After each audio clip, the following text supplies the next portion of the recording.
Welcome back. All right, this is going to be a little bit of a shorter video. I'm wrapping up the gusset on this side, re-welding the torque box stitch weld along there, and start prepping for the next phases of the project. Okay, I'm gonna go ahead and grind out these stitch welds a little bit and see if I can bare the metal and just do a seam weld all the way up. I didn't like how this didn't quite penetrate into the frame rail, so yeah, we're just gonna grind this out and start over a little bit. Then I'm gonna go ahead and prep the little gusset here. You can see I've got the marks where I'm want to drill the holes, and then that's going to go just like that. I'll also bend this tab a little bit so it kind of conforms to the indent right there. I had seen a video, someone else was doing a similar thing, or identical thing with a gusset, and they had put it on the underside just like that, and they were having difficulties because it was offset and it wasn't sitting quite right. You can kind of see, like, if I tried to put it there, there's a pivot. But I find if you go over the frame rail and then just weld down to the frame rail, it actually mates up nice and flush. You can't see, but I'm feeling it under here. It's flush up against that bottom side of the torque box there. So that's the approach I'm going to take.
Okay, there it is, all welded up. I am much happier. I think I had settings incorrect last time, but I'm much happier with the end result here.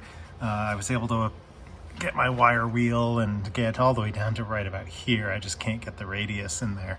So I'll switch out tools and clean up the rest of the leftover primer and, you know, your weld,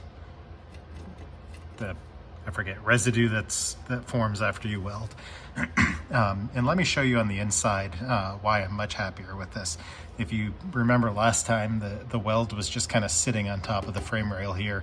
And I don't know if you could tell in the time lapse when I ground it off, but as soon as I got through the top layer, it just popped right off. So let me go around to the inside and show you what it looks like. Okay, here is on the inside looking into the frame rail. Sorry about the shaking. And I don't know if you can tell, but that vertical line right there, that's the heat affected zone where the weld didn't penetrated into the metal, and then whatever coating was on the other side got heat affected. You can see a similar thing on the spot welds here. So that tells me that the weld wasn't just blobbing and sitting right on top. It was actually penetrated into the metal. So I'm good with that. All right. I didn't bore you with drilling a bunch of holes, but I've got this piece, the gusset, all prepped. I got my 3 holes back here, 3 holes on the underside, and 1 hole here. I did add, I don't know if you can see it, I did add a little notch out of that flange. This is, I don't know, seems like a good idea. You're here in the wheel well, and I could see, I mean, granted, you've got a gap there to drain, but you also have this little pocket. I could see gunk just catching in there, so why not? If anything catches in there, hopefully it'll drain out. That's probably overkill, but hey, that's what we're here for. Yeah, I've got the jack just pushing it up against, just so it stays up where it needs to against the torque box. And of course, weld through primer on all the spots that are going to be hidden, pinched in between those two flanges, just so we have protection in between after we're done welding. So yeah, I got the EDP coating scuffed up here. I'm going to make sure everything's aligned this time. If you think back to the driver's side, I think I knocked the jack, and so things slid and I welded it wrong, and much gnashing of teeth ensued. So yeah, I'm gonna go ahead and make sure everything's clamped up, lined up nicely, exactly where I need it to be, and weld it in.